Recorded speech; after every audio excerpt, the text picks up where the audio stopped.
Hi everybody. So today I'm going to be playing around a little bit with the project Mazda. I don't know that I'm going to get through all of this today, so this might be a video that's made of multiple day parts. What I'm working on today, so I had an issue. I was driving the car yesterday, which I haven't had any airbag light issues, following up on the airbag light video, but I had an issue the other day when I was driving the car, where I was coming down a street that had some gravel on it. I stepped on the brakes and the pedal felt kind of mushy all of a sudden. So I did a little bit of digging online. Some people were saying that they had, issues and they replaced the brake booster. Some people replaced the master cylinder. Some people did this or that, or, a variety of different things. Some people had problems with the ABS sensor. So it seems like there are a variety of ways that this could potentially happen. So I'm just going to do today I'm going to do an inspection of the brakes, just going to make sure that I didn't lose half a pad somewhere, which shouldn't happen, but can happen. I'm going to take a look at just the brakes and the suspension, kind of take the car apart one corner at a time. And while I have everything apart, I'm going to bleed the brake system. So this car it takes .3 brake fluid. Normally you can find that out by reading the brake reservoir cap. Use only .3 or equivalent. Technically .3 and .4 are compatible with each other. So I could put .4 in this car. You can put .4 in a .3 car. You can't put .3 in a .4 car. The difference between .3 and .4 is the boiling point. So .4 would be for a more high performance vehicle. Now really, this car has 140 horsepower. So it doesn't need anything more. So I went to O'Reilly's. I just picked up 2 quarts of .3, which is a ton. It's a ton of fluid. And what I'm going to do is a line flush where I basically just flush the entire system. Start with the furthest corner, which is the passenger rear. Then I'm going to do the driver's side rear, then the passenger front, then the driver's side front, one corner at a time. I'm just using a regular floor jack. I'm not going to be underneath the car, so I'm not concerned with, getting a jack stand out or anything like that. Because of the Swiss tracks, I just put a piece of wood underneath my jack to disperse the weight, which the floor can handle the 60,000 pounds, or up to 60,000 pounds of weight. But, the metal roller from the jack will dent the floor. So what I'm going to use to do my brake fluid flush is this Motive power bleeder. So Mercedes-Benz cars have a service. So they do an A service, a B service, and a C service. That's just kind of what they're called. And on their normal B service, Mercedes requires that you do a brake fluid change. And dealerships charge quite a bit for it. It's like $250 service. And I like working on my own cars. Mercedes especially, they're so nice to work on. So I purchased a power bleeder when I did it on my last car, my GLK, because it allows me to do a brake bleeding by myself rather than sitting in the driver's seat and pumping the pedal and having somebody open up the check valve on the caliper and then, pushing the pedal down and releasing and going through that whole process, which takes forever. This makes it pretty simple to do. So this is a hydraulic brake and clutch pressure bleeder from Motive Products. I got it from Amazon. I'll post a link in the description. Works really well. It came with, they make multiple size caps for it. So there's like a fitting in the middle of the line. This is how it comes out of the box, just like this. And it comes with a cap that screws onto the brake fluid reservoir.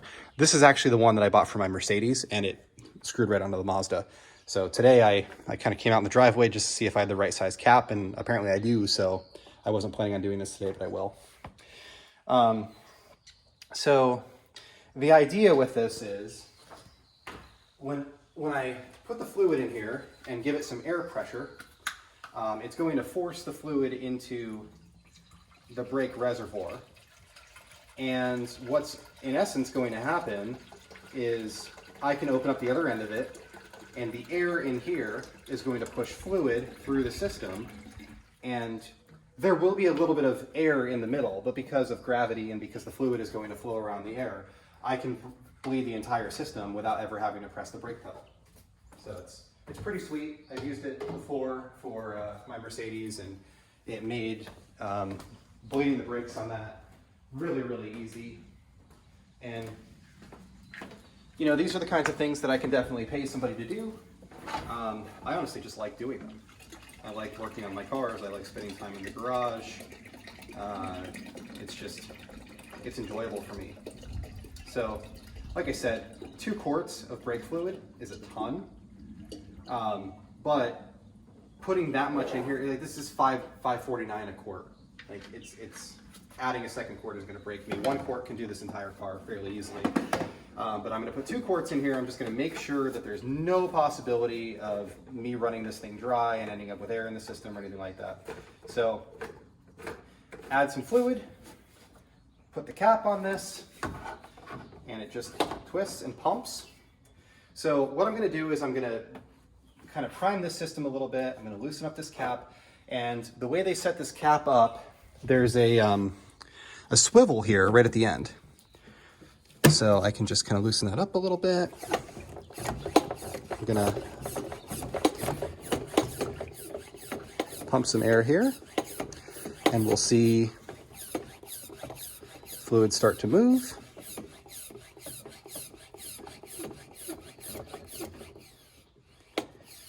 Okay, now that I've got the air out on the line, I'm just gonna do that. So what I wanna do is I wanna pump this up, and if I remember right, I want like 10 PSI. And this can vary based on the vehicle and how stuck the calipers are, and if there's problems with the lines and all kinds of things like that. So I'm just gonna pump it up to 10 because it's super easy to add more pressure. Okay, so I'm at 10 PSI. Now, on the corners of the cars, you use something called a catch bottle. And this is what a catch bottle looks like. And obviously I have the wheel removed. You should know how to take 5 lug nuts out. It's not a big deal. So what I'm doing on the back of this brake cylinder, so here, you know, here's the brake caliper. There's a bleeder. That's what this is. And what we want to do is we're going to take this catch bottle, and we're going to put the catch bottle above the brake. Doesn't have to be, you know, up in the air, but it needs to be kind of above the brake. And what's going to happen is this is going to force fluid up and out like that. And the idea here is if I let off the pressure, all it's going to do is suck fluid backwards. It's never going to have the opportunity to suck air because this is always going to be full of fluid. So connect this. I've got pressure on my other end. I'm going to open this up a little bit and we'll see what happens here.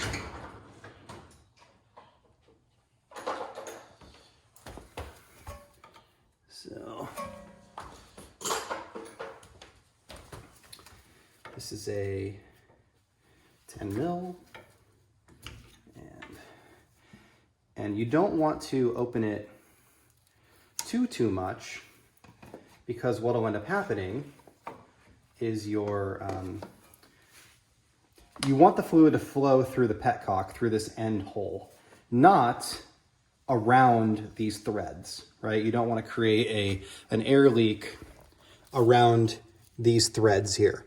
So when you loosen this up a little bit, it's going to allow fluid to start flowing, and now we see the fluid is starting to flow and filling that up.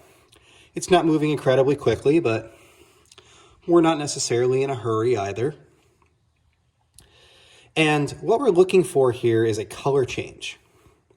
So what I want to see is this fluid change from this brown color to a clear color.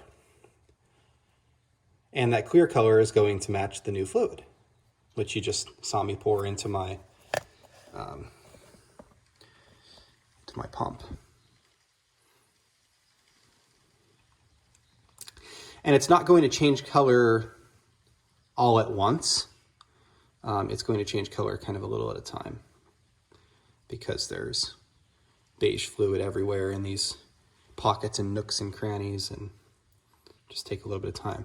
So I'm going to go and check on the pump and just add a little bit of pressure, because as it's pumping fluid, the pressure is dropping.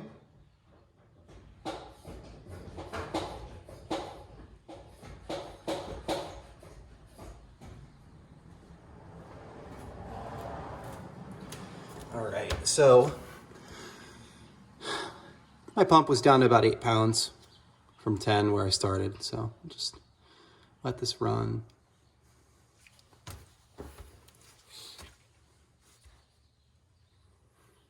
And I'm sure that there are professionals that run multiple of these at the same time and, you know, bleed multiple corners at the same time, but again, not necessarily in a hurry.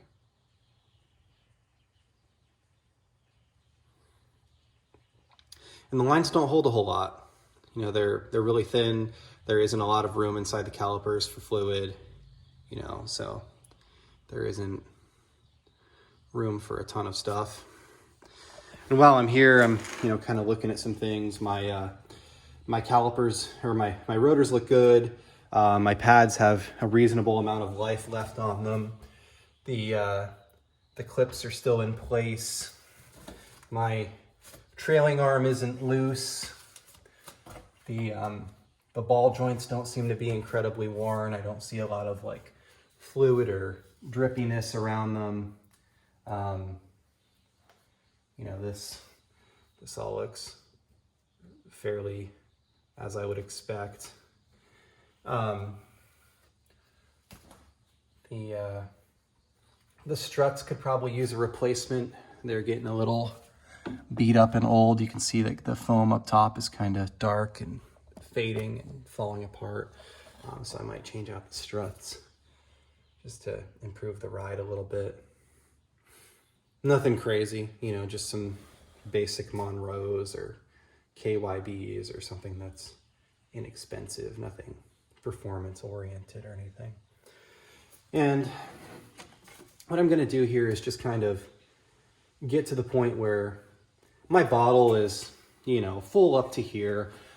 And really, I don't need to take that much fluid out of the system. I honestly don't. But I've got 2 quarts in the front, you know, and this probably holds 16 ounces, which is about a half a quart. So if I fill this thing 3/4 of the way full 4 times, you know, I'll pull a quart and a half out. I'll still have half a quart in my reservoir up front. And I'll know that I've got as much out of the system as possible.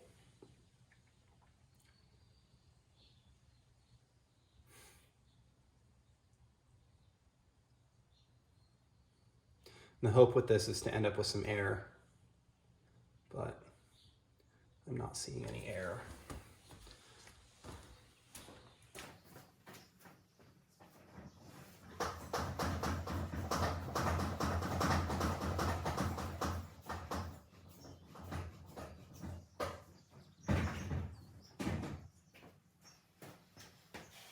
All right, so I just went and checked on it again. It was down a little below 10. Cranked it up a little bit more. See if I get a little bit more flow out of this.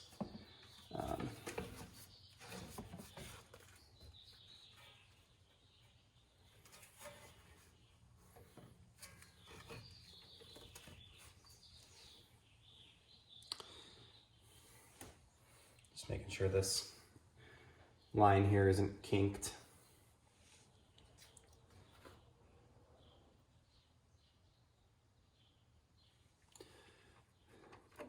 And it comes with this kind of wire here. You can just wrap it around whatever you want to. You know, so I just picked a hole there. On my Mercedes, there's coil springs in the back, so I just wrapped it around the coil springs, and that worked fine.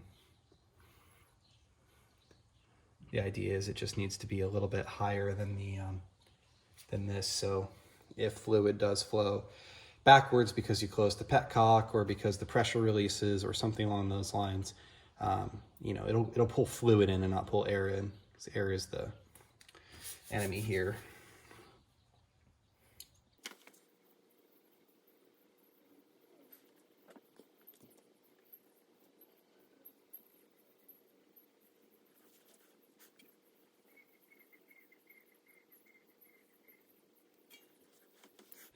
And over time, you can kind of see the color difference. You know, the fluid in here is beige, and the fluid that's coming out of here now is pretty close to clear. It's never going to get completely clear as the fluid coming out of the bottle. It's just going to get clearer as it rinses out some of the old darker fluid. The fluid's supposed to be changed every 50,000 miles according to the fluid manufacturers. Really, the only cars I've ever owned that specify it as part of like standard maintenance are the Mercedes. I'm sure other German cars do as well.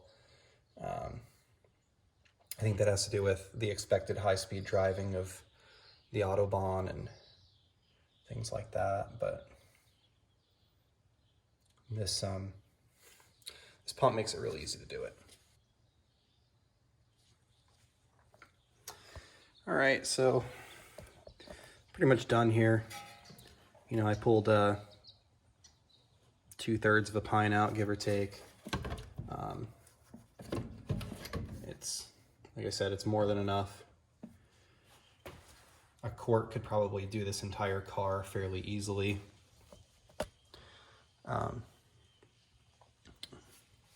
I know that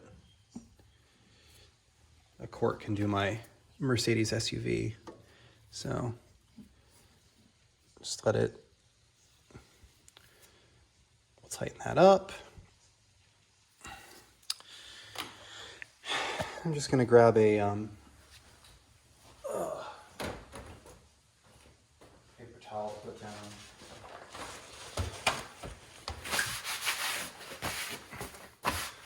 Right. These tiles are fluid resistant. You know, they're not supposed to cause problems or anything when they get fluid on them, but still.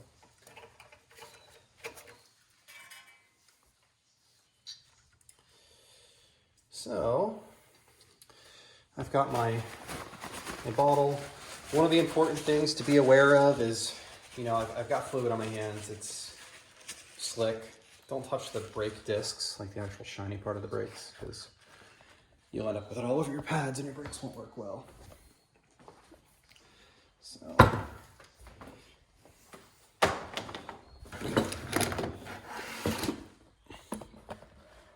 and brake fluid isn't good to mix with oil or drain.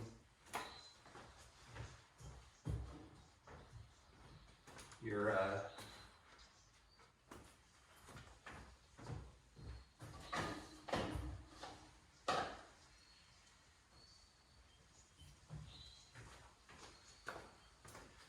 auto parts store won't like you very much for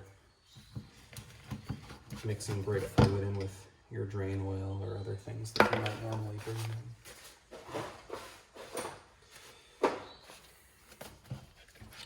So I just kind of put it back in here.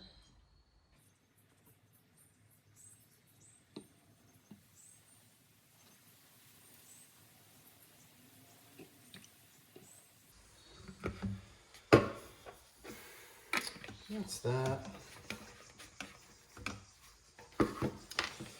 So, everything here looks good. Put my rubber cap back on, so it's not like amateur hour.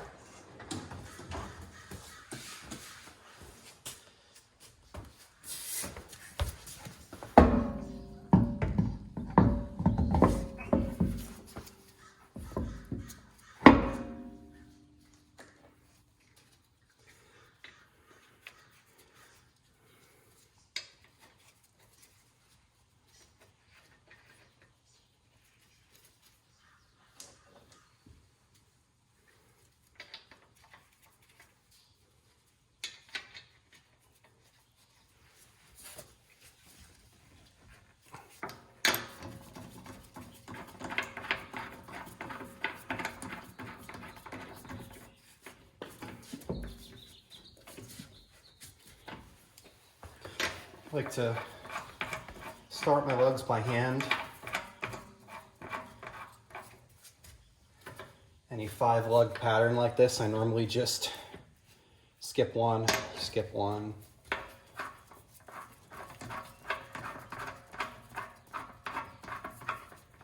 Skip one.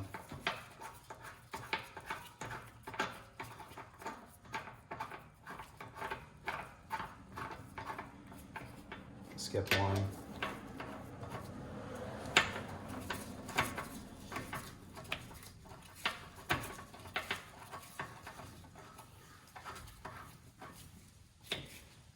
And then we can do our torquing.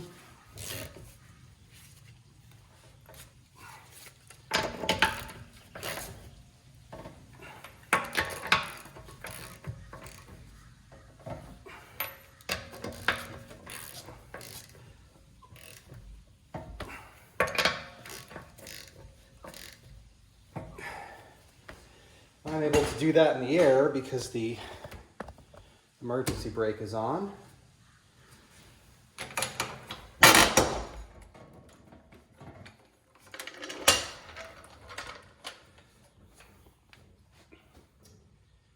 So while I'm here, it's probably not a bad idea to just check my air pressure.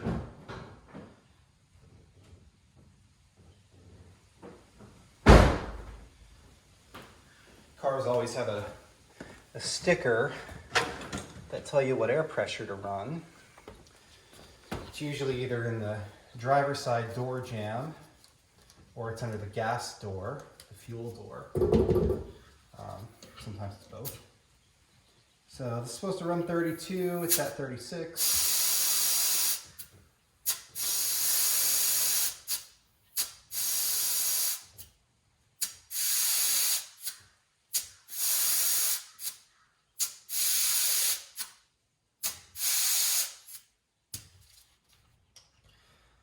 Get it down to 32. Put this cap back on. All right. And we'll head over here. Do the same thing on this side.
All right.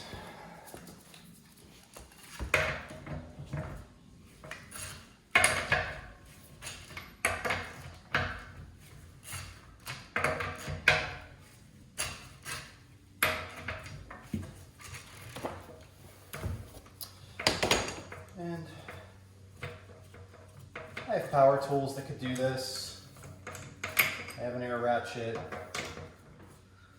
I have an air impact gun. I have an electric Milwaukee impact gun. Once I break them free, I can use a cordless drill. But again, I'm not necessarily in a hurry. I worked all day. This is kind of therapeutic in a way to just, I don't know. You spend your day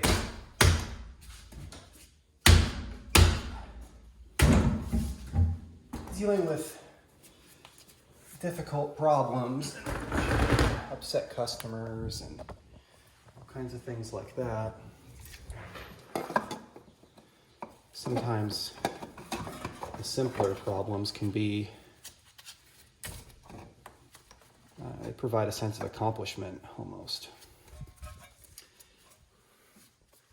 Getting something simple like this done.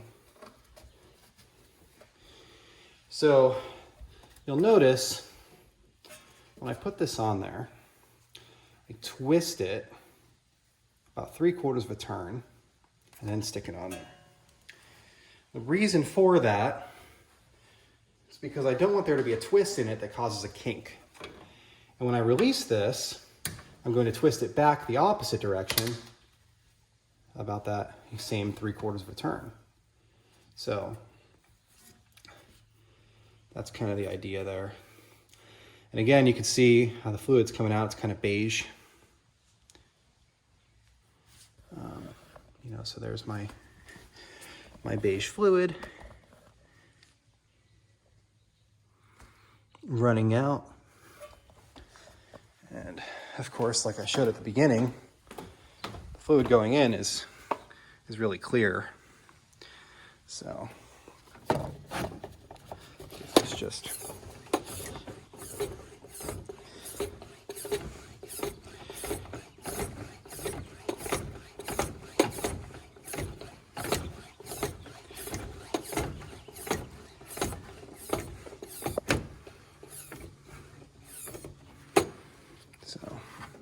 got about 20 psi there.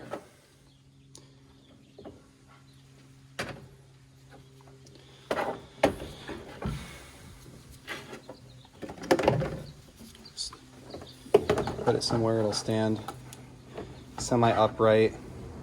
And all this is doing is forcing pressure down, and this has a pickup tube that's down at the bottom, so it's, you know, kind of sucking the fluid up. It doesn't really look like it's moving, but it is.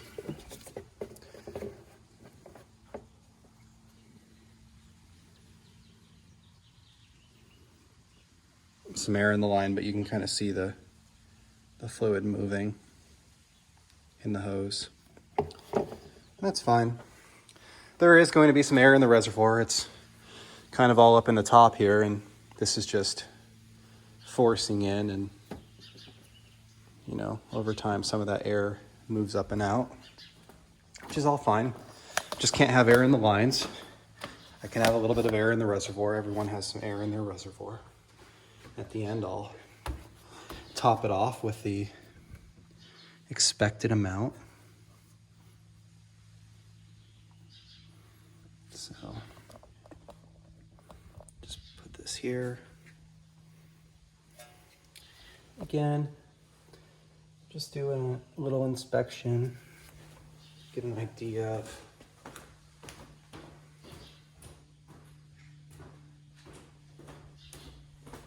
what everything looks like.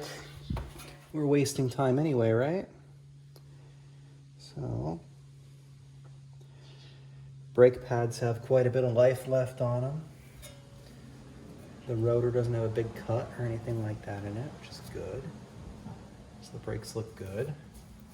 The e-brake lines aren't chafed or cut or cracked. They all look good. The springs aren't all rusty. These are the return springs for the emergency brake. This is the emergency brake cable that pulls the brake. So that all looks good. I mentioned on the other side, the foam at the top of the strut is pretty worn out.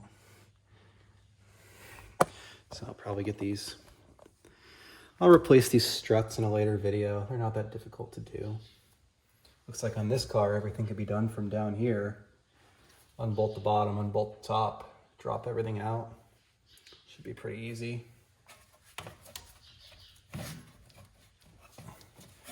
The ball joints look good.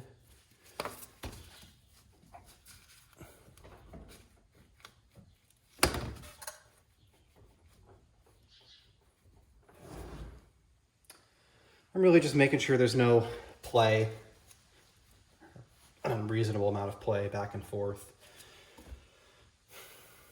So at some point I'll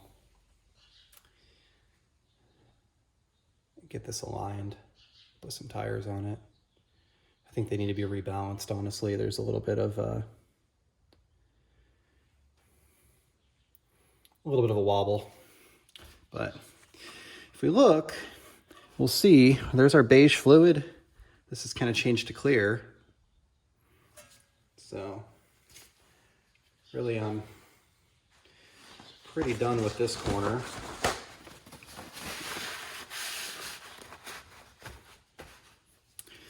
And as I mentioned, the threads here, there's a little bit of fluid leaking out.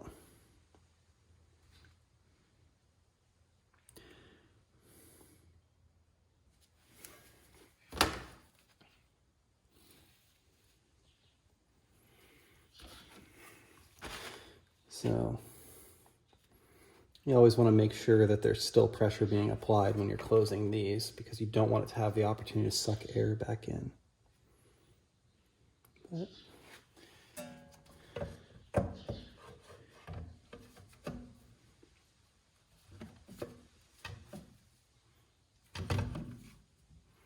we'll give that just a little bit more time.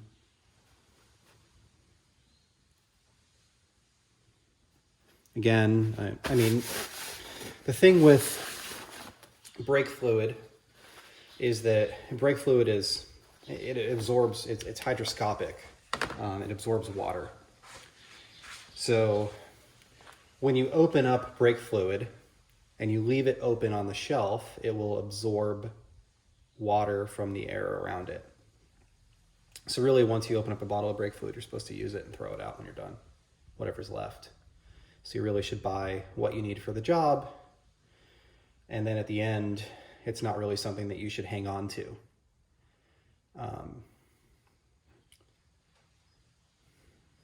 So, you know, I bought 2 quarts because I would much rather, like I said, it's $5.49 a quart. I would much rather waste $5.49 that I don't need than end up only having one quart and needing 1.1, or being, you know, slightly under what I need.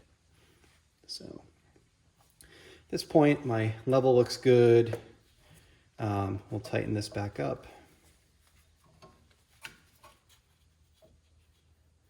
I just kind of tighten it slowly. I'm not trying to introduce any air around here. It's not something that needs to be, you know, torqued to 150 foot-pounds or anything crazy like that. It's just a simple petcock. And just kind of hold this up here, and the fluid will drip down the tube. Unwrap this and pull it out of the way.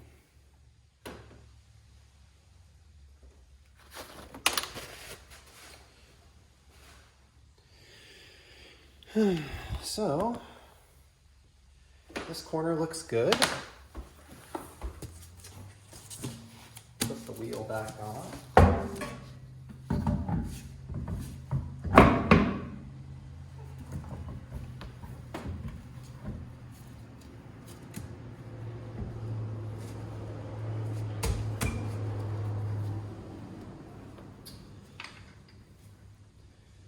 Most cars that are running factory wheels have these metal rings on the hub that center the wheel. In the aftermarket, these are called hub-centric rings. Because this car is a little older and rustier, that's why the wheels are a little tight to come off, and kind of have to hit them on with my hand. But once you get it on there and it's flat, you can kind of just hold your hand in the center, and if you don't lose your 20mm socket,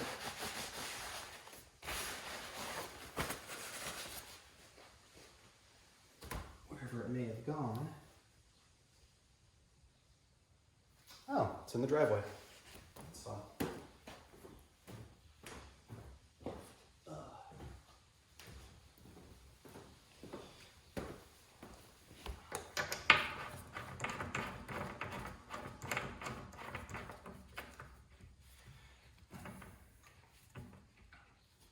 So, get that flush.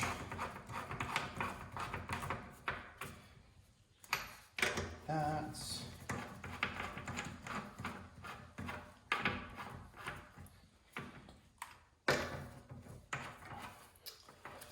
One thing I will say is that I don't like starting these lug nuts with an air tool or a power tool.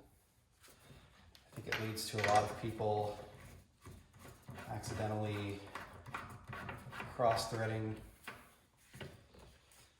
which is just unnecessary.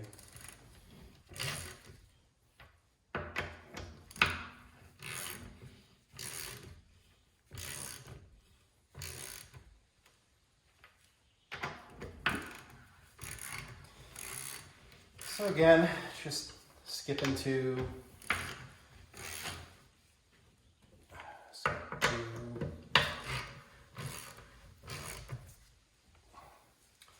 and then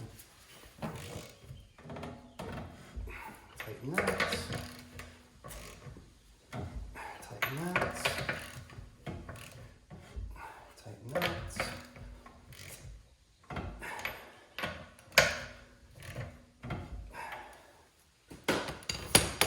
That's it.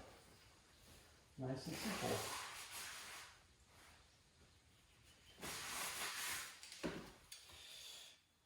So again, I'll check my air pressure here. Looking for 32.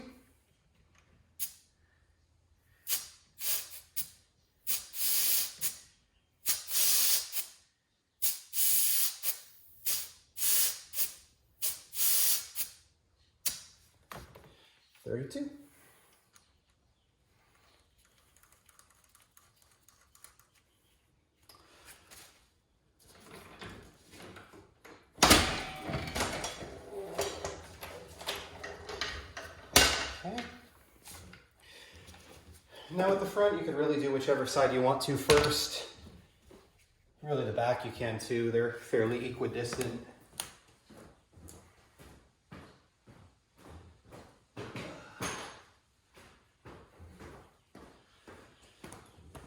I like to kind of crisscross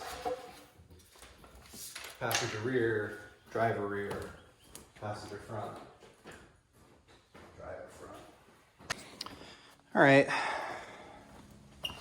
so this one, crack open while it's on the ground because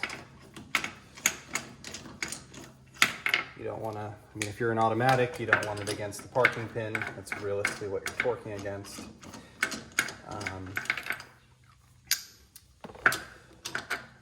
You know, with a manual, you can put it in gear, I guess. Do it against the engine. In which case, you would want to put it in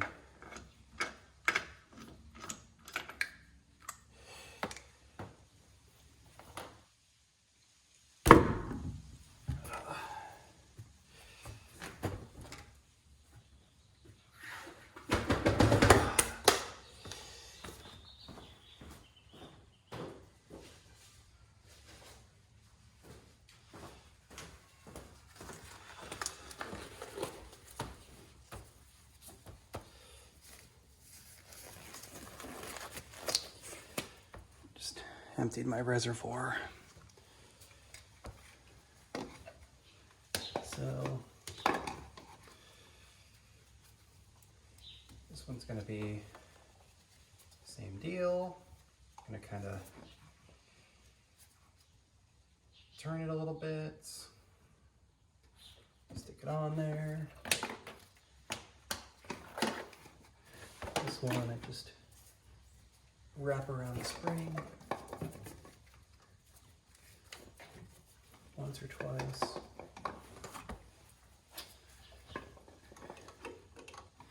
This one's actually smaller. The other side is a 10.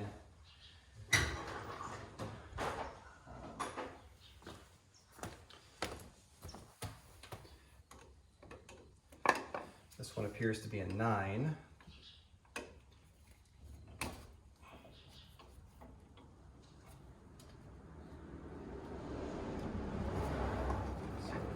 open, and it has started to flow.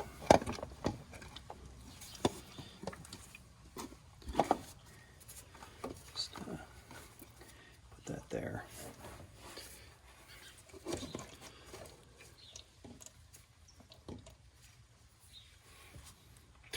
This one's actually going to change color really quickly.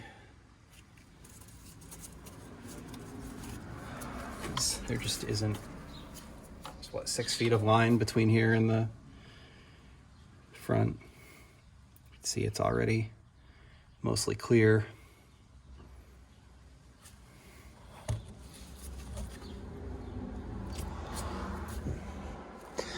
Pads on this corner look really good. The rotors look good. These ones must have been done more recently. Let's take a look at the CV boots. Just kind of looking or feeling for rips, tears, looking for globs of grease that may be getting flung out of the CVs. Look for some play. So like these, I'll probably replace. So these are like front sway bars, and these arms connect to the struts here, and these boots are all ripped, destroyed.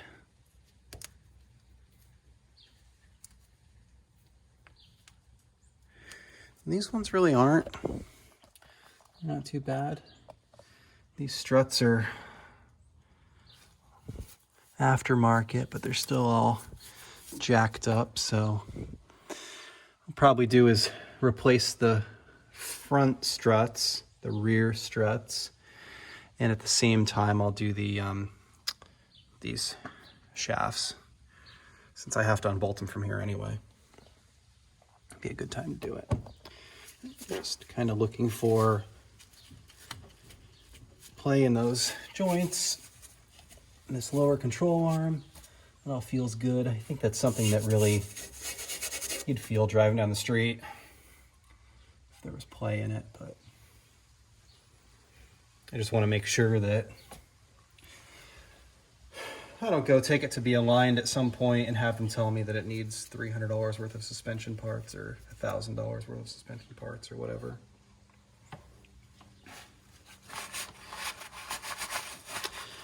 So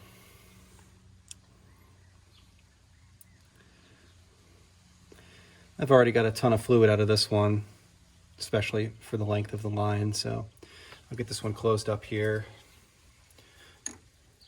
Again, just kind of close it slowly.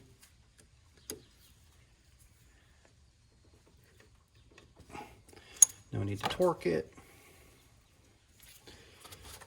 Then drop this down, pull this off, and we'll see our fluid drain into the bucket.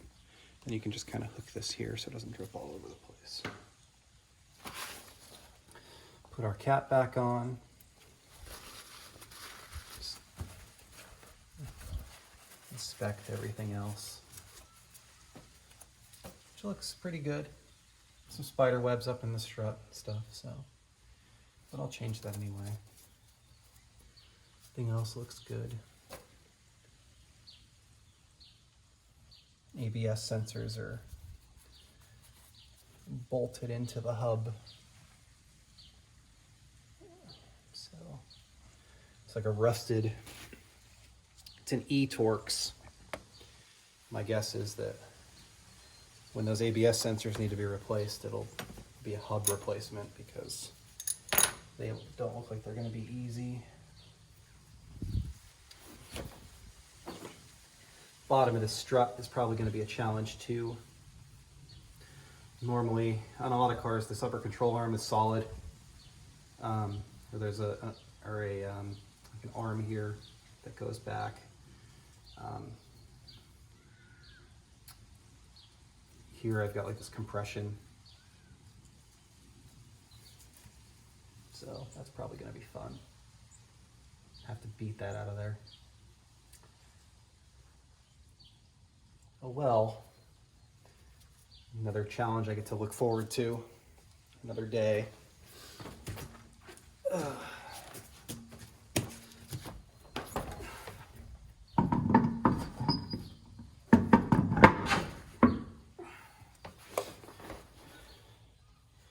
Tire back on. Hold it flush.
So you just want to get this mostly tight, and you can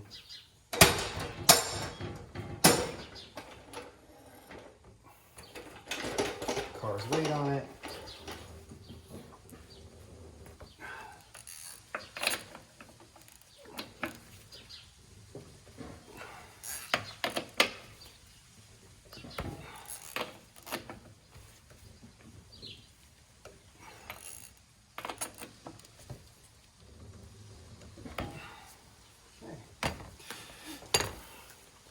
Take this cap off.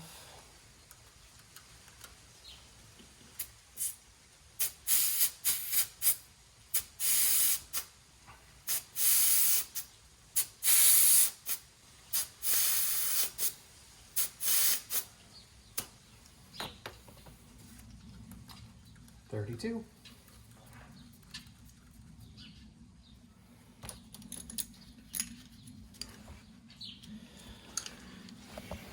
Go to the last corner here.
Right.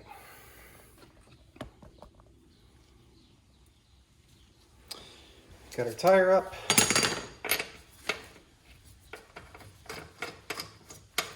I loosened this while it was on the ground. Not enough.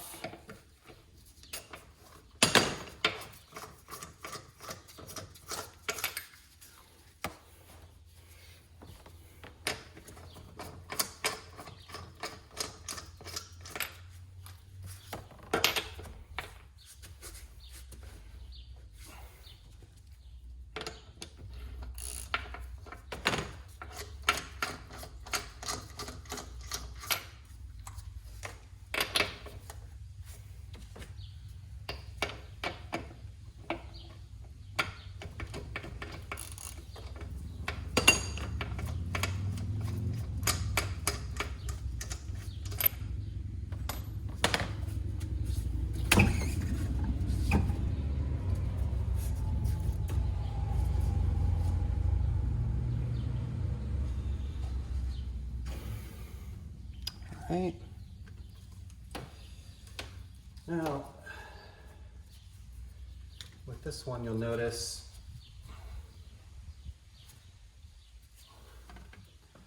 I'm not emptying the bottle first. Really, it's just because it's right there. So, I mean, if I'm only gonna pull 2 feet of brake fluid out of it, I don't see the need to go through the process to empty the bottle.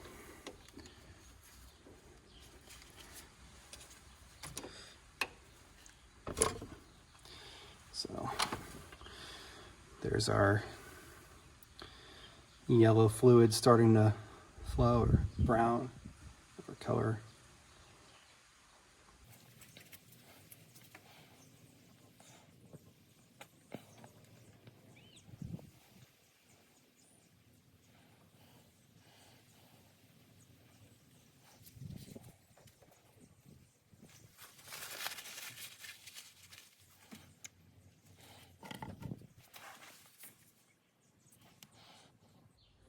See, the fluid's already clear in the line. You see how much pressure I'm running in my pump. Down to about 8 pounds right now. I'm just gonna let it stay low. I'm gonna lower the flow a little bit here, but it'll make it easier when I'm ready to take it off.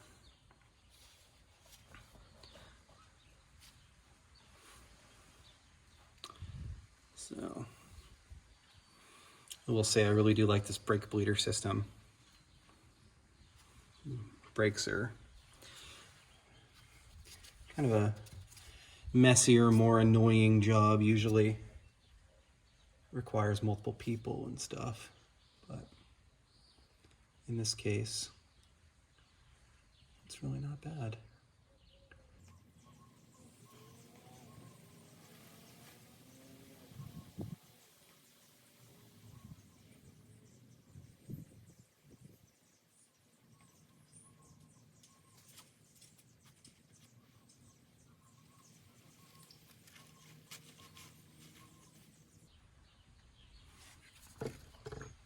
So, just gonna let it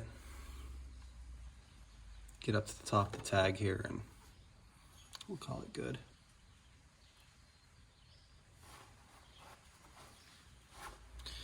We'll close this up.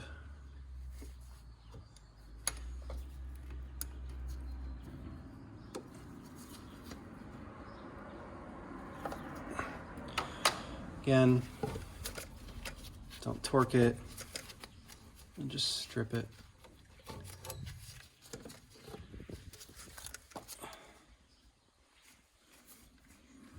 And just kind of release this, and let all the fluid drop down, put that in there.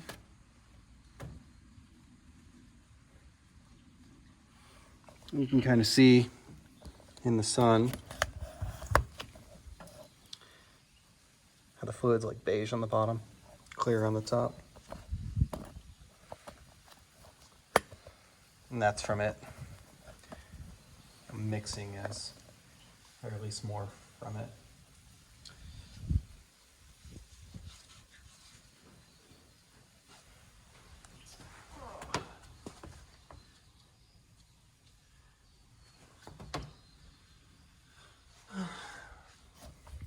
This looks pretty good too. I mean, the CV joints aren't leaking again. There's no grease all over the place. It's all good. The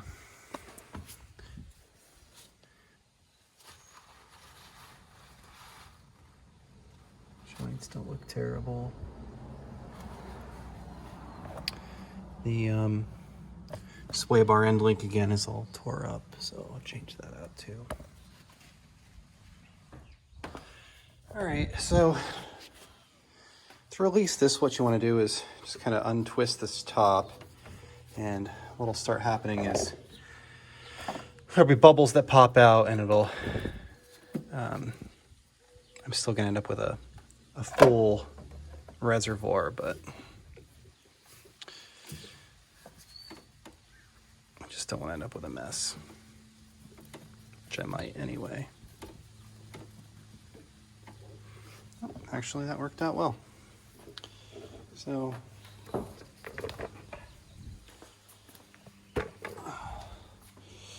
just kind of hold this up, let it all drain back.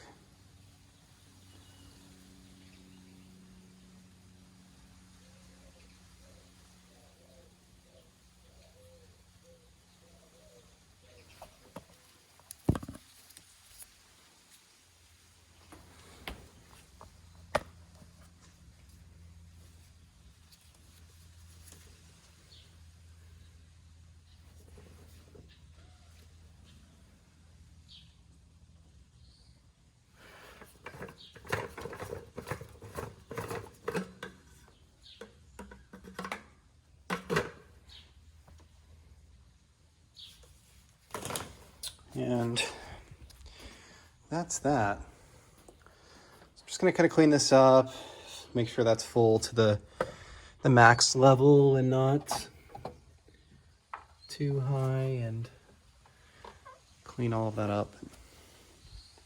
So that's it. I'll put it back together and I'll see if my pedal feels any better.